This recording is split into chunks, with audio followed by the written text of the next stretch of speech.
Hello aspirants, welcome to Exampur. हम हैं कलम से क्रांति। मैं पूर्णिमा गौर स्वागत करती हूँ आप लोगों की अपनी साइंस की क्लास में। कैसे हैं आप सभी? एक बार जल्दी से हमारे सभी प्यारे छात्र हमारे साथ यहाँ पे आके जुड़ जाएंगे और अपनी इस क्लास को कर देंगे एक बार ऐसे ही शेयर, ठीक है?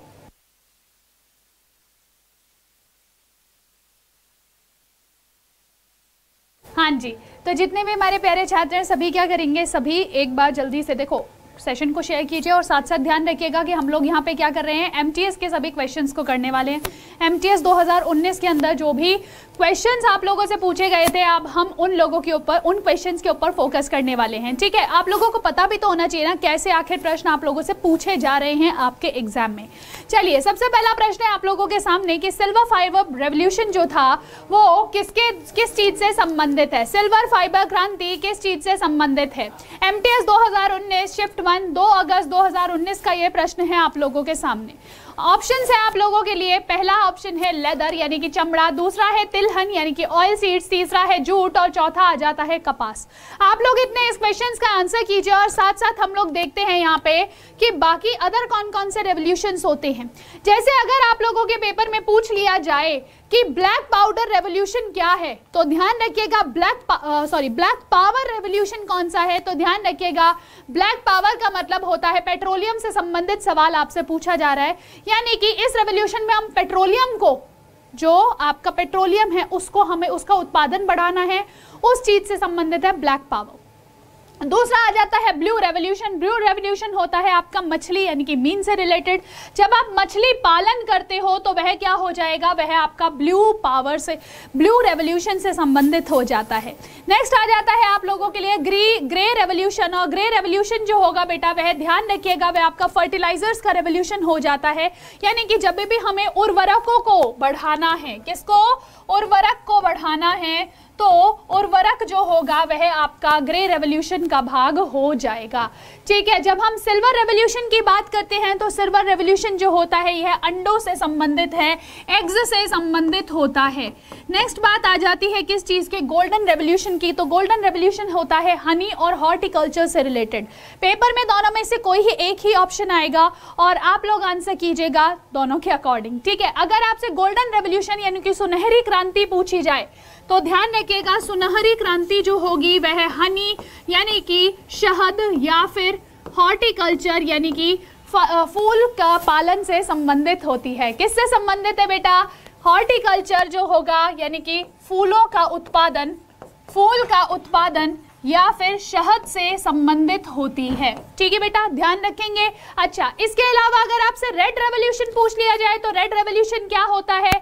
रेड रेवोल्यूशन यानी कि लाल क्रांति आपकी संबंधित है मीट से, ठीक है? यानी कि मांस से संबंधित है, या फिर आपको ऑप्शन में मिलेगा टमाटर, ठीक? तो इन दोनों में से जो भी आपका सटीक आंसर हो आप उसको आंसर कीजिएगा कि जो लाल क्रांति है, जो रेड रेवोल्यूशन है वो किससे संबंधित है, तो क्या कह दोगे? वह आपकी मीट यानी कि मांस से या फिर टमाटर आदि से संबंधित होती है। नेक्स्ट क्वेश्चन आपसे पूछा जाता है राउंड रेवोल्यूशन किससे संबंधित है? गोल क्रांति। कहोगे मैडम ये गोल क्रांति क्या है, लोगों को गोल बनाना है क्या? नहीं, जब हम गोल गोल आलू की बात करते हैं, पोटैटो की बात करते हैं, तो पोटैटो की क्रांति संबंधित हो जाती है आपकी किस चीज से? राउंड रेवोल्यूशन से, ठीक है? तो आलू की क्रांति क्या है? राउंड रेवोल्यूशन हमें देखने को मिल जाती है, ठीक है? अब अपना सवाल क्या था यहाँ पे, सिल्वर फाइबर रेवोल्यूशन। अब आप देखिए इनमें से कौन सा ऐसा फाइबर है, फाइबर मतलब रेशा है, तो कौन सा ऐसा रेशा है जो थोड़ा सिल्वरिश दिखता है? तो आप क्या कहोगे मैम, जो कॉटन होता है ना वह क्या है, वह अपना सिल्वर फाइबर रेवोल्यूशन से संबंधित है। अगर आपसे जूट पूछा जाए तो ये गोल्डन फाइबर है, सुनहरा रेशा हो जाता है। तो गोल्डन फाइबर रेवोल्यूशन क्या है?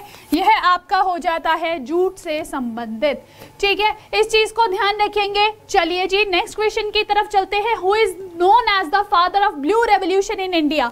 अभी हमने थोड़ी देर पहले बात करी थी। ब्लू रेवोल्यूशन जो होता है यह किस चीज से संबंधित है? यह है मीन उत्पादन से संबंधित, यानी कि मछली के उत्पादन को बढ़ाने के लिए हम क्या करते हैं, ब्लू रेवोल्यूशन की ओर बढ़ते हैं। और ये जो ब्लू रेवोल्यूशन है, जब भी हम इसकी बात करेंगे तो हम क्या कह देंगे, इसके जनक हो जाते हैं, आप लोग आंसर करेंगे। यहाँ पे देखो वर्गीस कुरियन की बात करते हैं, ये है हमारे व्हाइट रेवोल्यूशन के जनक यानी कि श्वेत क्रांति। श्वेत क्रांति के जनक, ठीक है, किसके जनक है बेटा, क्या कह दोगे, ये श्वेत क्रांति के जनक हो जाते हैं। अगर हम बात करते हैं हीरालाल चौधरी जी के, तो ये भारत में नीली क्रांति के जनक हो जाते हैं। और MS स्वामीनाथन कौन है, तो आप क्या कह दोगे, यह हरित क्रांति यानी कि ग्रीन रेवोल्यूशन से संबंधित है। आप सभी को पता होगा कि 1960 के दशक में हमारे भारत के अंदर अन्न या अनाज की आपूर्ति के लिए हम लोगों ने हरित क्रांति का उपयोग किया था, जो MS स्वामीनाथन के द्वारा MS स्वामीनाथन जी के द्वारा भारत में इंट्रोड्यूस करी गई थी। तो इस चीज को सभी बच्चे ध्यान रखेंगे, ठीक है। अच्छा, आज का आपका होमवर्क क्वेश्चन है कि इंडिया के ग्रीन रेवोल्यूशन के फादर तो MS स्वामीनाथन जी हैं, लेकिन अगर हम बात करते हैं किस चीज की, वर्ल्ड में ग्रीन रेवोल्यूशन, उसके जनक कौन है, ठीक है। वर्ल्ड का जो ग्रीन रेवोल्यूशन है उसके जनक कौन है, ये आपका होमवर्क क्वेश्चन है। नीचे कमेंट सेक्शन में आप लोग आंसर करेंगे, वर्ल्ड के ग्रीन रेवोल्यूशन के जनक कौन हो जाते हैं। अगला सवाल, तीसरा सवाल आप लोगों का बायो का सवाल है, कहता है कि the upper part of the respiratory tract is provided with small hair like structures called dash. सवाल कह रहा है आपका, देखो जो श्वसन तंत्र है, पूरा का पूरा जो हमारा श्वसन तंत्र है, इसमें जो ऊपरी भाग होता है, जो अपर ट्रैक्ट है, उसमें छोटे छोटे से बाल नुमा आकृतियां होती हैं, उनको हम क्या कहते हैं। देखो भैया, अगर हम अपने अपर रेस्पिरेटरी ट्रैक्ट की बात करते हैं, तो ये जो हमारा नाक है, ठीक है ना, ये जो हमारा नाक है, हम देखते हैं इस नाक के अंदर क्या होते हैं, इस प्रकार से बाल पाए जाते हैं। इन्हीं बालों की यहाँ पे बात की गई है। और बाकी अपना जो रेस्पिरेटरी ट्रैक्ट है उसमें हम देखते हैं क्या क्या भाग। चलो पहले एक बार रेस्पिरेटरी ट्रैक्ट को रिवाइज कर लेते हैं।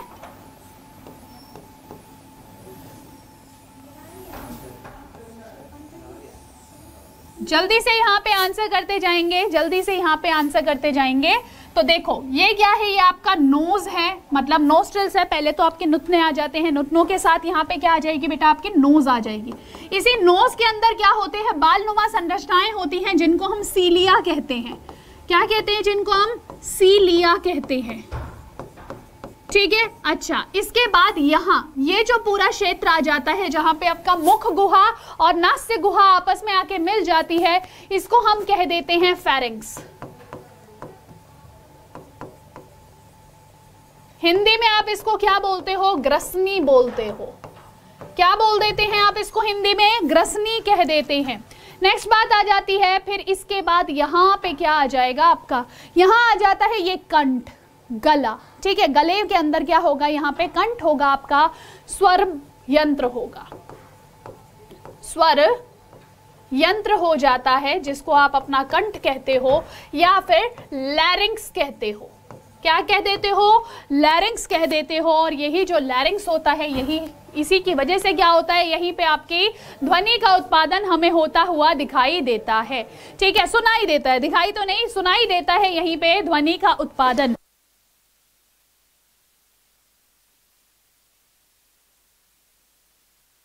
हाँ जी, तो यहाँ पे क्या हो जाएगा, लैरिंक्स क्या करेगा, यहाँ पे ध्वनि का उत्पादन करता है। ध्वनि का उत्पादन करेगा कौन, लैरिंक्स, ठीक है। अच्छा, इसके बाद यहाँ पे बात आ जाती है क्या, ये आ गया आपका ट्रैकिया। ट्रैकिया जिसको हम क्या कह देते हैं, वायु नली कहते हैं। क्या कहते हैं बेटा, वायु नली हम इसको कहते हैं। यहीं से क्या होगा, आपके फेफड़ों तक हवा आ जाएगी। फिर उसके बाद ये वायु नली दो भागों में बट जाती है, ब्रोंकाई, जिसको हम क्या कहते हैं, ब्रोंकाई। और सिंगुलर अगर बात करेंगे तो ब्रोंकस कहा जाता है, श्वसनी, ठीक है। ये जो श्वसनी होती है, इसी श्वसनी से आपके दोनों फेफड़ों के अंदर हवा एंटर करती है, और ये फिर जो श्वसनी होती है बहुत सारी ब्रांचेस में बट जाती है, जिनको आप श्वसनिकाएं कहते हैं। श्वसनिकाएं कहते हैं, जिनको हम ब्रोंकियोल्स कहते हैं, ठीक है। क्या कहते हैं हम इनको, ब्रोंकियोल्स। और इन्हीं ब्रोंकियोल्स के ऊपर आपकी क्या लगी होती है, वायु कूपिकाएं लगी होती हैं, जिनको हम एल्वेली कहते हैं। क्या कह देते हैं, वायु कूपिका। और यही वायु कूपिका आपकी वायु की एक्सचेंज यूनिट होती है, मतलब जो आपका हवा है, जो आपकी श्वास है, इसी की मदद से एक्सचेंज हो रही होती है। यही क्या है, आपका पूरा का पूरा सिस्टम है सांस का। तो सवाल क्या पूछा था, सवाल था बेटा आप लोगों के लिए कि जो आपके श्वसन पथ में ऊपरी भाग में बालों जैसी छोटी छोटी संरचनाएं होती है, इनको क्या कहा जाता है। तो आंसर क्या कर दोगे कि मैडम इन छोटी छोटी संरचनाओं को सीलिया कहा जाता है। और इनका कार्य क्या होता है, यह आपके धूल कण आदि, धूल मिट्टी कीट पतंगे, इन सबको रोकने का कार्य करती है, छान के भेजती है आपकी पूरी वायु को। ठीक है, तो आंसर क्या हो जाएगा, आंसर हो जाएगा सीलिया। ठीक है, चले आगे अगले सवाल की तरफ। अगला सवाल आपसे कहता है which of the following gas causes explosion in the coal mines. बताइए, ये क्वेश्चन इवन मैं आपको होमवर्क में देती हूँ क्योंकि हम लोग इस क्वेश्चन को कई बार डिस्कस कर चुके हैं। ठीक है, तो अब देखते हैं आप लोगों को कितना रिवीजन है इस क्वेश्चन का और कितनी बार आपको ये याद है। आप लोगों को याद होगा जब भी मैं कार्बन कंपाउंड्स पढ़ाती हूँ, मैं कहती हूँ ये जो गैस होती है ना, ये ऑक्सीजन के साथ रिएक्ट कर जाती है और ब्लास्ट कर देती है कोल माइंस में। ठीक है, हम इसको मार्श गैस के नाम से जानते हैं और ऐसी ही बहुत सारी बातें मैंने आप लोगों को बताई थी। तो ये है आपका होमवर्क क्वेश्चन और जो बच्चा आंसर देगा उसके लिए बहुत बढ़िया, जो नहीं देगा क्लास के एंड में हम इस क्वेश्चन का आंसर देखेंगे। ठीक है, चलिए जी नेक्स्ट क्वेश्चन की तरफ चलते हैं। नेक्स्ट क्वेश्चन कहता है गन मेटल किस मिश्र धातु से निर्मित होती है। गन मेटल के बारे में बताइए। ये जो है ना थोड़ा सा तांबे जैसी दिखाई देता है ये, और अगर हम बात करें इस गन मेटल की तो इसके अंदर तीन धातुओं को उपयोग करके इसको बनाया जाता है। कौन कौन सी तीन धातु है, पहली है कॉपर, दूसरी है टिन और तीसरी आ जाती है बेटा जिंक। ठीक है, तो इन्हीं तीनों चीजों को मिला के आप क्या बना देते हो, गन मेटल का उत्पादन करते हो। किसका उत्पादन करेंगे, गन मेटल का उत्पादन करेंगे इन्हीं तीनों चीजों को मिला के। नेक्स्ट क्वेश्चन आ जाता है which of the following noble gases is used as anaesthesia. बताइए कि एनेस्थीसिया के रूप में आप निम्न में से कौन सी नोबल गैस का उपयोग करते हो, कौन सी निष्क्रिय गैस का उपयोग करते हो एनेस्थीसिया के रूप में। जेनॉन, आर्गन, नियॉन या फिर हीलियम। आप सभी बच्चे जानते होंगे हम लोग क्या करते हैं, हम लोग एक गैस को कहते हैं। पहली चीज तो मैम ये जो नोबल गैस है कौन सा ग्रुप आ जाता है, तो ध्यान रखना ये है अपना ग्रुप 18। ठीक है, जिसको हम नोबल गैस या फिर इनर्ट गैस ग्रुप कहते हैं। नोबल गैस या फिर इनर्ट गैस ग्रुप कहते हैं, निष्क्रिय गैसों का ग्रुप कहते हैं। ठीक है, या फिर उत्कृष्ट गैस का ग्रुप कहते हैं, उत्कृष्ट गैस का ग्रुप कहते हैं, समूह कहते हैं। ठीक है, ये जो समूह है अगर हमें इसकी बात करनी हो मैम इसके अंदर कितने एलिमेंट्स हैं, तो ध्यान रखिएगा यहाँ पे 8 एलिमेंट्स होते हैं। और इनकी खास बात क्या होती है कि ये जो नोबल गैसेस होती हैं इनके अंदर जो भी 8 गैसेस है, जो भी आपके 8 गैसेस है उनमें से जो 7 गैसेस हैं उनके बाह्य कक्ष में क्या है, मतलब इसमें से 7 गैसेस होती है टोटल। और ये जो आपके अष्टक होता है इसमें, मतलब जो इनका बाह्य कक्ष होता है उसमें हीलियम को छोड़ के बाकी सभी में 8 इलेक्ट्रॉन्स मौजूद होते हैं। तो ये भी लिख लेना, हीलियम के अतिरिक्त सभी में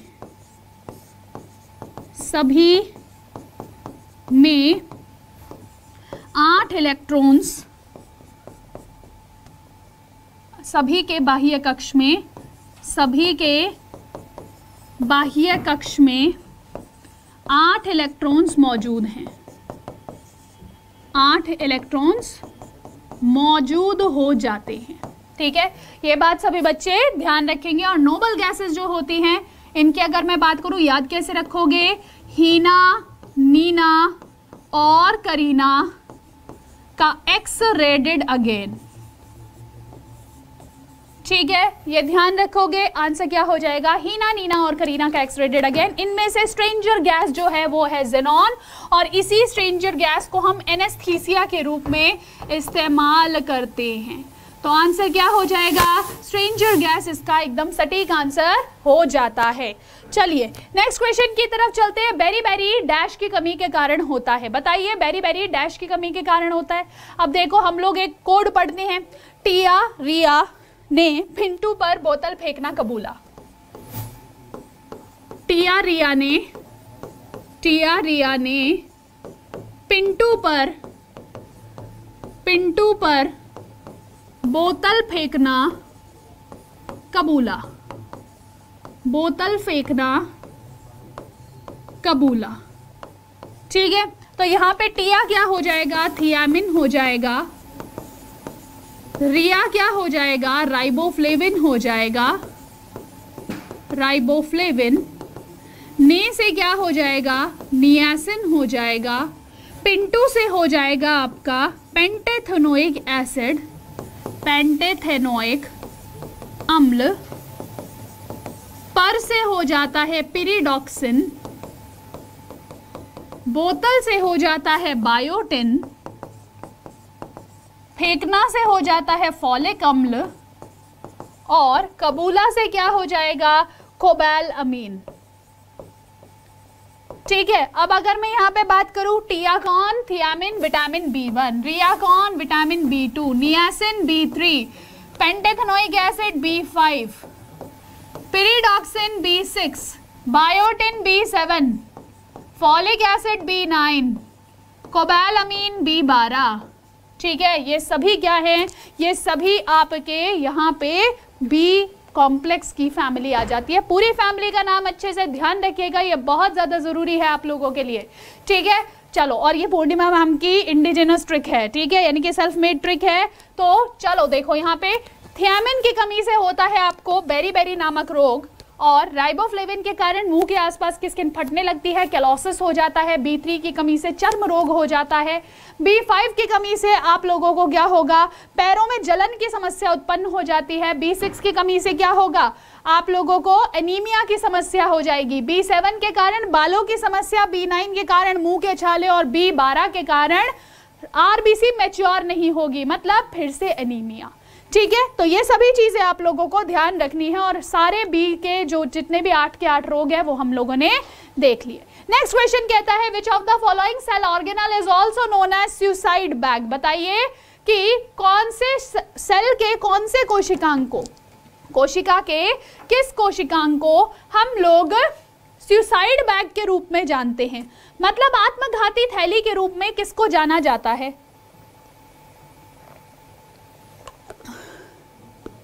जल्दी से आंसर करेंगे सभी बच्चे, एक बार फटाफट से आंसर कीजिए इस क्वेश्चन का कि कोशिका की आत्मघाती थैली होती कौन सी है। तो देखो, जब भी हम आत्मघाती थैली की बात करते हैं, हम यहाँ पे क्या देखते हैं कि मैडम ये जो थैली होती है ना, आत्मघाती थैली, ये क्या करेगी कि जैसे कोशिका के अंदर जो भी ऑर्गेनल्स होते हैं, जो भी कोशिकांग होते हैं, अगर वो ढंग से काम नहीं कर रहे होते तो ये आत्मघाती थैली क्या करेगी, इसके पास एक हाइड्रोलिटिक एंजाइम होता है। ठीक है, क्या होता है, हाइड्रोलिटिक एंजाइम होता है, अपघटन एंजाइम होता है, जो क्या करता है, जो भी कोशिकांग काम नहीं कर रहा उसके ऊपर छिड़क दिया जाता है। जैसे ही उसके ऊपर वो हाइड्रोलिटिक एंजाइम छिड़का गया, वो जो कोशिकांग है वो नष्ट हो जाता है। क्या हो जाएगा, वो कोशिकांग नष्ट हो जाता है। और जैसे ही वो कोशिकांग नष्ट हो गया, हम यहाँ पे क्या देखेंगे कि भैया अब आपका सेल ढंग से काम कर रहा है। लेकिन कभी कभार सेल के सारे कोशिकांग क्या होते हैं, स्ट्राइक पे बैठ जाते हैं और गड़बड़ करने लगते हैं, या फिर किसी ने उसका प्रोग्राम हैक कर लिया होता है। तो अगर कभी भी ऐसी समस्या हो कि कोई भी जो कोशिकांग है वो ढंग से काम नहीं कर पा रहा है, तो हम लोग क्या कहेंगे, तो हम लोग कह देंगे कि मैडम यहाँ पे जो लाइसोसोम है ना, वो सारे कोशिकांग के अंदर क्या होगा, ऊपर सबके ऊपर जल छिड़केगा। तो अब वो सबके ऊपर जल छिड़कता है, इससे अच्छा वो क्या करता है, खुद फट जाता है। तो जैसे ही वो खुद फटा, वो क्या कहलाएगा, सुसाइड बैग या फिर एटम बॉम्ब कहलाता है। सुसाइड बैग या फिर एटम बॉम्ब कहलाता है। और ये तो अब आपको रट ही चुका है कि लाइसोसोम्स को हम atom bomb of the cell कहते हैं। ठीक है, अच्छा बाकियों के बारे में भी देख लो, गोल्जी बॉडीज ट्रैफिक कंट्रोलर या फिर postmaster, mitochondria power house of the cell, endoplasmic reticulum highway of the cell. ठीक है, ध्यान रखना। चलो नेक्स्ट क्वेश्चन, नाइट्रोजन निर्धारण के लिए कौन सा सहजीवी जीवाणु जिम्मेदार है। Which symbiotic bacteria responsible for nitrogen fixation. जल्दी से बताएंगे कौन सा सिम्बायोटिक बैक्टीरिया, सिम्बायोटिक का मतलब समझते हो, जो क्या है, जो किसी और के साथ सहजीवी संबंध में रह रहा है। जल्दी से इस क्वेश्चन का आंसर करेंगे कि कौन सा सिम्बायोटिक बैक्टीरिया जो होता है वह नाइट्रोजन फिक्सेशन के लिए रिस्पॉन्सिबल होता है।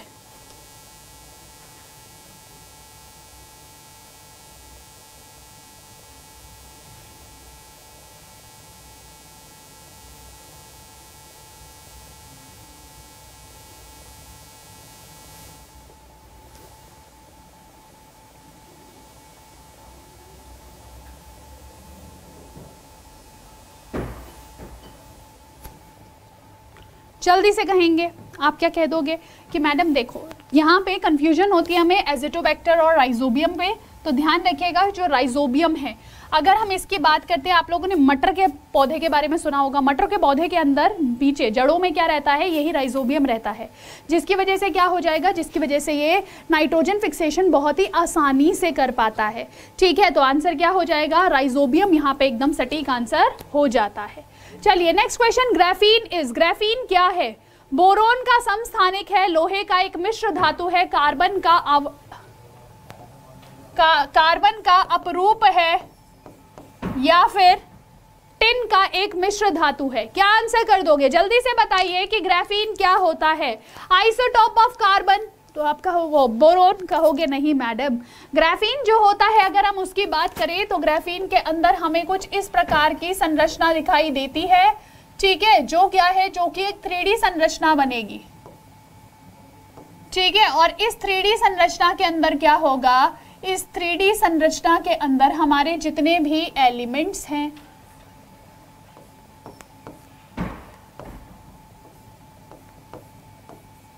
इस 3D संरचना के अंदर क्या होगा कि यह तो एक लेयर हमने बनाई, ऐसी बहुत सारी मल्टीपल लेयर्स होंगी जो आपस में कनेक्टेड होंगी वीक बॉन्ड्स के माध्यम से।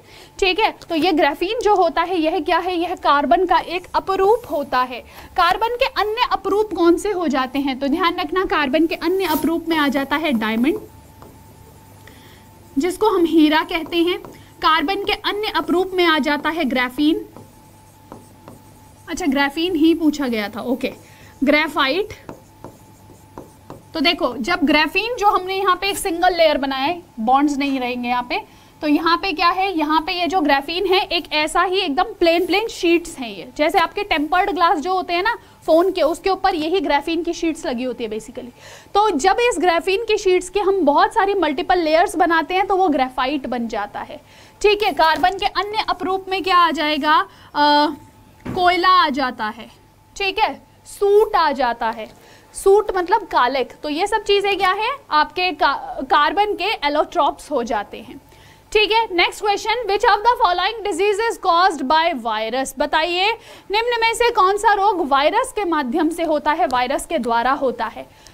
टेटनस हुआ, कुष्ठ रोग हुआ, रुबेला हुआ या मलेरिया हुआ। क्या आंसर कर दोगे, जल्दी से बताइए कौन सा रोग वायरस के कारण होता है, हनुस्तंभ, कुष्ठ रोग, रुबेला या फिर मलेरिया।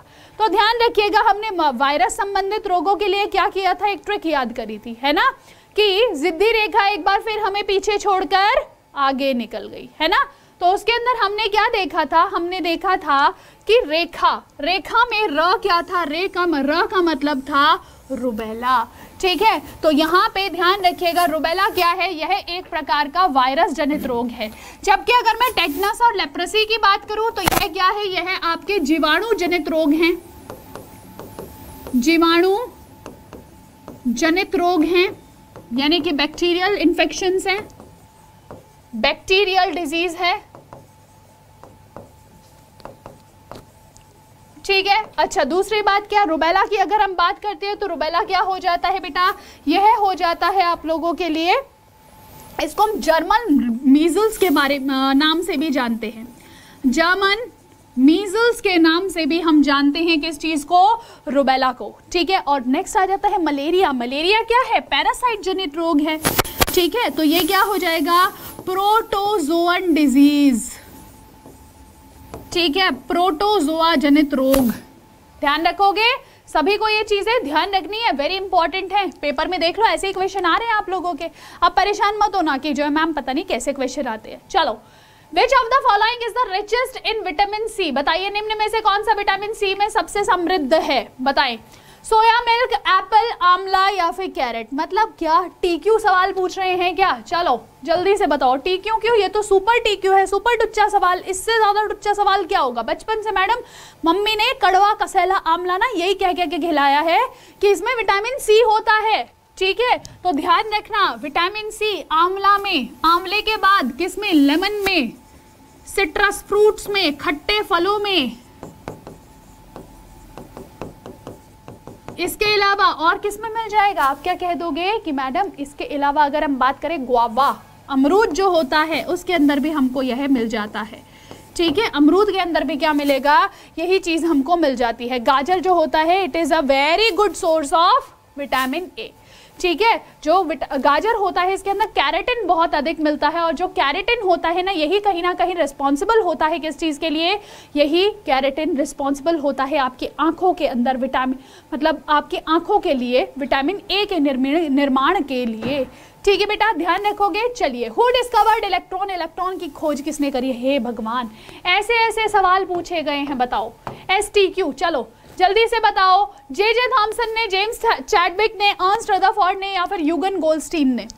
कहिए क्या आंसर हो जाएगा? इलेक्ट्रॉन की खोज किसने करी है? तो हम क्या कह देंगे कि मैम देखो हम लोगों ने ना एक कोड पढ़ा है, ईंट पर नाच, तो ईंट क्या हो जाएगा? इलेक्ट्रॉन की खोज करी है थॉमसन ने, चैडविक ने करी है न्यूट्रॉन की खोज,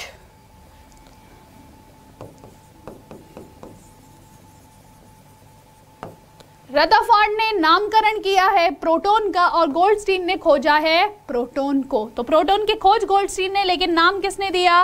रदरफोर्ड ने इसको नाम दिया है। Which of the following quantities have its own, Which of the following quantities have its SI unit named after Blaise Pascal? बताइए, ब्लेज पैस्कल के नाम पे इनमें से किस चीज की SI इकाई का नाम है? बताओ चलो जल्दी से। ऊर्जा का यानी कि एनर्जी का, दबाव का, कार्य का या फिर शक्ति का? क्या कह दोगे कि मैडम देखिए जब भी हमें ब्लेज पैस्कल के नाम की जो हमें इकाई देखने को मिलती है वह इकाई कौन सी हो जाती है? तो हम क्या कहेंगे? ब्लेज पैस्कल के नाम पे जो इकाई है वह है पास्कल, और ये जो पास्कल है ये इकाई किस चीज की है? यह है प्रेशर की इकाई होती है, ठीक है? कि कितने पास्कल्स प्रेशर किसी चीज के ऊपर लगाया जा रहा है, ठीक है? चलिए, which of the following cell organelle contains DNA apart from nucleus? मतलब न्यूक्लियस के अलावा कहाँ कहाँ डीएनए पाया जाता है? साइटोप्लाज्म में, गोल्जी बॉडीज में, माइटोकॉन्ड्रिया में या फिर राइबोसोम में? क्या कह दोगे कि मैम देखिए जब भी हम बात करते हैं केंद्रक की, तो केंद्रक जो होता है उसके अंदर हमें मुख्य रूप से राइबोसोम्स मिलते हैं, ठीक है? और कौन से राइबोसोम्स मिलते हैं? तो अगर आपकी यूकैरियोटिक कोशिका है, एक ट्रू कोशिका है, एक बेहतरीन तरीके से डेवलप्ड कोशिका है जिसके न्यूक्लियस के इर्द गिर्द, केंद्रक के इर्द गिर्द एक केंद्र का झिल्ली बन चुकी है, तो उसको हम कह देते हैं यूकैरियोटिक कोशिका। तो यूकैरियोटिक कोशिका के अंदर 80S राइबोसोम्स मिलेंगे कोशिका के केंद्रक में, लेकिन उसके ही जो ऑर्गेनल्स होंगे जैसे माइटोकॉन्ड्रिया, जैसे प्लास्टिड्स, तो इनके अंदर क्या मिलेगा? इनके अंदर 70S राइबोसोम्स मिल जाते हैं। क्या मिल जाते हैं? 70S राइबोसोम्स मिल जाते हैं। तो माइटोकॉन्ड्रिया यहाँ पे हमको मिल रहा है, और कौन से राइबोसोम्स मिल रहे हैं ये भी ध्यान रखना, 70S राइबोसोम्स मिलते हैं। राइबोसोम्स को क्या कहा जाता है? प्रोटीन की फैक्ट्री कहा जाता है। क्यों कहा जाता है? क्योंकि यहाँ पे प्रोटीन का संश्लेषण होता है, ठीक है? चलिए जी, next question, which of the following element is found in water is responsible for cancer? बताइए, निम्न में से पानी में पाया जाने वाला कौन सा तत्व कैंसर के लिए जिम्मेदार होता है? तो आंसर क्या कर दोगे कि मैम जो आर्सेनिक होता है उसकी वजह से कहीं ना कहीं हमें कैंसर संबंधी समस्याएं होने लगती हैं, ये कार्सिनोजेनस होता है। तो कार्सिनोजेनस एलिमेंट्स क्या हैं? ऐसे तत्व जिनके कारण कैंसर होता है, ठीक है? और इसमें बहुत सारे अलग अलग चीज़ें हैं जो इस चीज़ के लिए रिस्पॉन्सिबल होती हैं। आप लोग अगर देखें तो फिजिकल रूप में अगर हम देखते हैं जो भी यूवी रेज होती है वो क्या करती है? वो भी कार्सिनोजेनस होती हैं, यानी कि उनके कारण भी कैंसर होता है, ठीक है? चलिए जी, नेक्स्ट अगर हम बात करते हैं अगले सवाल की, अगला सवाल आपसे क्या कहता है कि ये लो जी, अगेन टीक्यू, चलो इस TQ का आंसर देंगे कि निम्नलिखित में से कौन सा रोग प्रोटीन की अत्यधिक कमी के कारण होता है, बताइए। Which of the following disease occurs due to severe deficiency of protein, protein की कमी बहुत ज्यादा है भाई। क्या हो जाएगा, क्वाशियोरकर होगा, एनीमिया हो जाएगा, ओस्टियोपोरोसिस है या फिर गॉइटर है। क्या कह दोगे, कहोगे कि मैम प्रोटीन की अत्यधिक कमी के कारण क्वाशियोरकर नामक रोग होता है। इसके अलावा एक और रोग जो चर्चा में रहता है वो है मेरास्मस। ठीक है, तो मेरास्मस भी क्या होता है, यह भी प्रोटीन की कमी के कारण ही होता है। अगर हम बात करें एनीमिया की तो ये तो रक्ताल्पता है। कौन से मिनरल की कमी के कारण होता है, आयरन की कमी के कारण। कौन से विटामिन की कमी के कारण होता है, तो एनीमिया जो होगा वह हो जाएगा विटामिन B6 की कमी के कारण, वह हो जाएगा विटामिन B12 की कमी के कारण, ध्यान रखिएगा।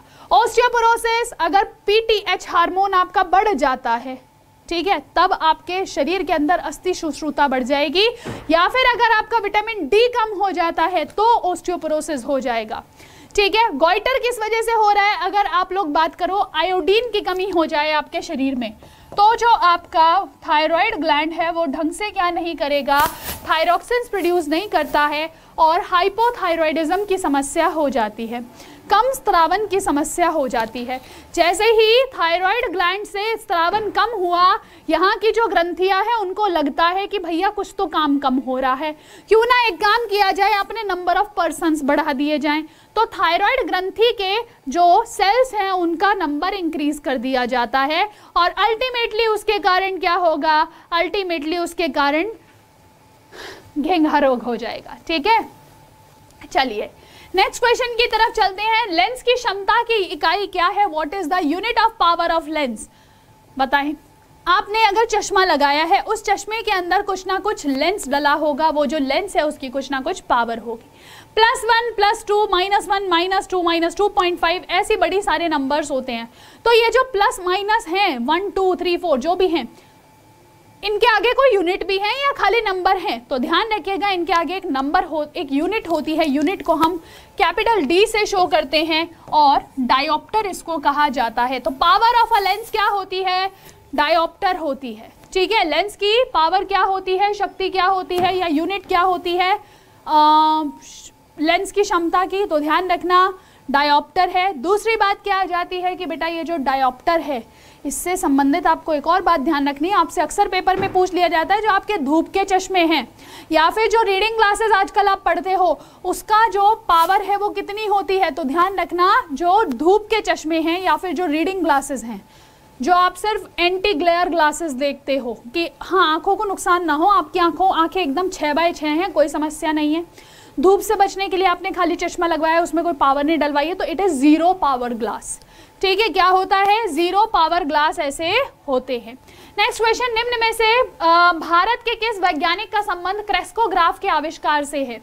क्रेस्कोग्राफ का आविष्कार निम्न में से किसने किया था, मेघनाथ साहा, होमी जे भाभा, सत्येंद्र नाथ बोस या फिर जगदीश चंद्र बोस। क्या आंसर कर दोगे कि मैडम देखिए जब भी हम बात करते हैं क्रेस्कोग्राफ की, तो क्रेस्कोग्राफ एक ऐसा इंस्ट्रूमेंट था या एक ऐसी मशीन थी जो क्या करती है, एक्टिविटी या मोशन ऑफ प्लांट्स को डिटेक्ट करती है, मोशन इन प्लांट्स को डिटेक्ट करती है।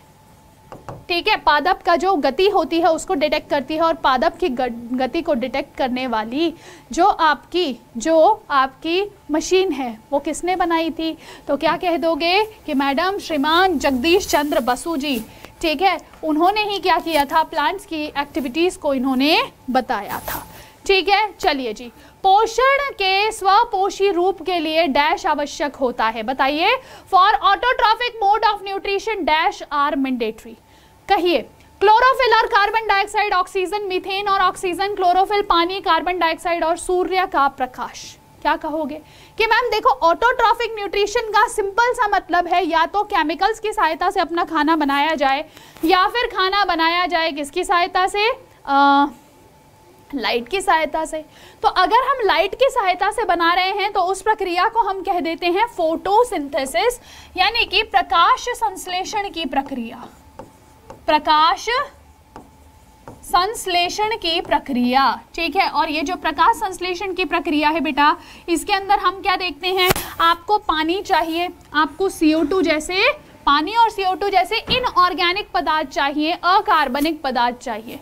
ये जो अकार्बनिक पदार्थ हैं, इन दोनों को अगर आप सूर्य की रोशनी और क्लोरोफिल की प्रेजेंस में रिएक्ट कराते हो तो आप लोगों को क्या मिल जाएगा, ग्लूकोज और ऑक्सीजन मिल जाता है, ठीक है। चलिए नेक्स्ट क्वेश्चन कहता है, निम्न में से कौन सा एक द्वितीयक प्रदूषक है, बताओ। चलो, दोनों में से कौन सा एक क्या है, द्वितीयक प्रदूषक है। द्वितीयक प्रदूषक का मतलब क्या होता है, जो प्राइमरी रूप से प्रोड्यूस नहीं होता और वह क्या होगा, वह किसी ना किसी चीज के मिक्सचर के माध्यम से प्रोड्यूस होता है। तो देखिए, जैसे यहाँ पे बात करती हूँ कार्बन मोनोऑक्साइड, डायरेक्ट प्रोडक्शन होता है इसका अगर आप कार्बन को जला रहे हो ऑक्सीजन के एब्सेंस में, ठीक है, तो वहाँ पे कार्बन मोनोऑक्साइड का उत्पादन होता है। अगर मैं फ्लाई ऐश की बात करती हूँ तो यह भी क्या है, यह भी डायरेक्ट प्रोडक्शन होगा, कार्बन डाइऑक्साइड का भी डायरेक्ट प्रोडक्शन होगा। लेकिन स्मॉग जो होता है, स्मॉग क्या है, स्मोक और फॉग, स्मोक प्लस फॉग है। तो ये स्मोक प्लस फॉग की बात जब मैं करती हूँ तो यह क्या है, यह द्वितीयक प्रदूषक है। डायरेक्ट प्रोडक्शन नहीं होता, पहले स्मोक का प्रोडक्शन होगा, वो जब फॉग के साथ मिल जाती है तो वहाँ पे क्या हो जाएगा, स्मॉग का निर्माण होगा, ठीक है। चलिए जी, 2018 में निम्न में से आंख के किस भाग के वैज्ञानिकों के द्वारा 3D मुद्रित किया गया था, बताइए। 2018 में आंख का कौन सा भाग जो था वह 3D मुद्रित किया गया था।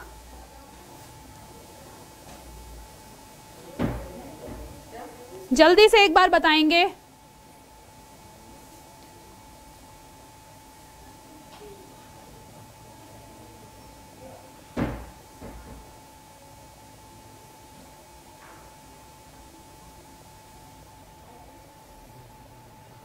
जल्दी से कहिए। अब देखो, इस क्वेश्चन का आंसर है बहुत ज़्यादा सिंपल। क्यों भैया, क्यों बहुत ज़्यादा सिंपल है, क्योंकि देखो एक्चुअल में क्या है कि जो भी हम आँख का भाग निर्मित करें उसको कहीं ना कहीं हम ट्रांसप्लांट करना चाहेंगे, है ना, खुद से उसको क्या करना चाहेंगे, किसी ना किसी की आँख के ऊपर इम्प्लांट करना चाहेंगे।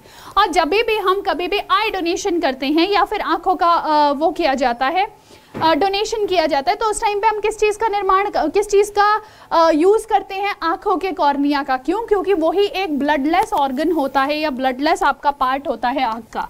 तो यहाँ पे भी ध्यान रखिएगा कि 3D भाग जो आँख का बनाया गया था वह कॉर्निया का बनाया गया था। 1 हॉर्स पावर में कितने वाट होते हैं, बताइए। 1 हॉर्स पावर में कितने वाट होते हैं, 766 वाट, 746 वाट, 756 वाट या फिर 736 वाट, क्या आंसर कर दोगे? कि मैम देखिए, ये जो 1 हॉर्स पावर होता है यह सीधा सीधा इक्वल होता है 746 वाट के, ठीक है। किसके? 746 वाट के ये सीधे सीधे बराबर होता है, ठीक है। इसमें तो कुछ ज़्यादा चीज़ बताने की आवश्यकता ही नहीं थी। अब यहाँ पे देखिएगा, अगला सवाल है, धातुओं के साथ जल मिश्रित अम्लों की अभिक्रिया होने पे कौन सी गैस उत्पन्न होती है? हमने क्या कहा, हमने कहा कि जो कोई भी एक धातु है, मान लीजिए इसके साथ हमने क्या किया, HCl का प्रोडक्शन, HCl का रिएक्शन कराया। जब हमने इन दोनों को रिएक्ट कराया तो अब ये जो सोडियम है यह हाइड्रोजन के साथ रिएक्ट करेगी, मतलब इसको इसकी जगह से हटा देगी और क्या करेगी, लवण का निर्माण करेगी। लवण का निर्माण करने के बाद क्या रिलीज होगा, हाइड्रोजन गैस रिलीज होगी। तो आंसर क्या हो जाएगा कि मैम कौन सी गैस का उत्पादन हुआ, क्या कहोगे मैडम, हाइड्रोजन गैस का उत्पादन हो जाता है, ठीक है। ध्यान रखेंगे किसका उत्पादन हुआ, हाइड्रोजन गैस का उत्पादन यहाँ पे हो गया। चलिए नेक्स्ट क्वेश्चन देखें। नेक्स्ट क्वेश्चन कहता है, निम्न में से कौन सा पौधा ब्रायोफाइट है, बताओ। चलो, ब्रायोफाइट क्या है? ब्रायोफाइट को अगर हम बात करें, इसको पादप जगत का उभयचर कहा जाता है, यानी कि एम्फीबियन ऑफ प्लांट किंगडम, ठीक है। तो अब आपको बताना है मॉस है, एल्गे है, फॉर्न है या साइकस है। तो ध्यान रखिएगा यहाँ पे जब भी मैं बात करूं, अगर कभी भी फॉर्न्स लिखा हुआ आ जाए, ये टेरिडोफाइट होता है। एल्गे क्या है, एल्गे आपका थैलोफाइट है, ठीक है। और मॉस क्या हो जाएगा बेटा, मॉस जो है वह एक प्रकार का ब्रायोफाइट हमें देखने को मिलता है। क्या है, ब्रायोफाइट है। नेक्स्ट क्वेश्चन, इनमें से कौन सा एक विद्युत का सुचालक नहीं है? Which of the following is not a good conductor of electricity? जल्दी से एक बार बताएंगे कि गुड कंडक्टर ऑफ इलेक्ट्रिसिटी कौन नहीं है। चलिए, विद्युत का सुचालक कौन नहीं है? ब्रोमीन है, तांबा है, चांदी है या ग्रेफाइट है? क्या कह दोगे कि मैडम जब भी बात करेंगे not a good conductor of electricity तो वह ब्रोमीन, तांबा या चांदी या ग्रेफाइट की नहीं, हम यहाँ पे बात करेंगे विद्युत का सुचालक नहीं है हमारा ब्रोमीन। ठीक है, ये एक अधातु है। अब आप कहोगे मैम ग्रेफाइट भी तो अधातु है, लेकिन ग्रेफाइट के पास फ्री इलेक्ट्रॉन्स होते हैं जो क्या करेंगे, जो आसानी से इलेक्ट्रिसिटी को कंडक्ट करने का काम करेंगे। ठीक है ना, यही रीजन होता है कि ग्रेफाइट जो है despite a non metal, being a non metal, it conducts the electricity, electricity को ये कंडक्ट करता है। ठीक है, ध्यान रखिएगा। तो आंसर क्या हो जाएगा? ब्रोमीन एक गुड कंडक्टर नहीं है।